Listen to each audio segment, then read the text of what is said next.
రుచి అంటే అనురక్తి, వాసన అంటే దాని అనుభవం. రుచి అన్న మాటకు అర్థం దాని యొక్క రుచి అని కాదు, రుచి అంటే అనురక్తి అని. వాసన అంటే అది అనుభవించిన తరువాత ఆ అనుభవం తనకు ఎలా అనిపించిందో దాన్ని దాచుకుంటుంది. మామిడి పండు తింటే బాగుంది, అరటి పండు తింటే బాగుండదు, అంటే తన మనస్సుని బట్టి నిర్ణయించుకుంటుంది. ఇది ఏం చేస్తుందంటే ఒకదాని మీద ఒకటి ఒకదాని మీద ఒకటి ఒకదాని మీద ఒకటి కొన్ని కోట్ల వాసనలు రికార్డ్ చేస్తుంది మనసు. అలా ఎన్ని వాసనలు ఉంటాయో పుట్టిన దగ్గర నుంచి. అందుకే చూడండి, పుట్టినప్పుడు అమ్మ తప్ప ఇంకేం అక్కర్లా, తర్వాత నాన్నగారు, తర్వాత స్నేహితులు, తర్వాత పాఠశాల, తర్వాత అన్నదమ్ములు. అమ్మ లేకపోతే అమ్మ బాబోయ్, అమ్మ లేకపోతే ఉండగలనా అంటాడు. అదే తల్లికి అంత్యేష్టి సంస్కారం చేస్తాడు ఒకప్పుడు. బతకట్లా.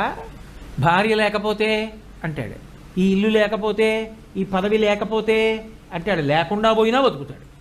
మనసు ఏం చేస్తుందంటే ఈ వాసనలన్నింటినీ దాచు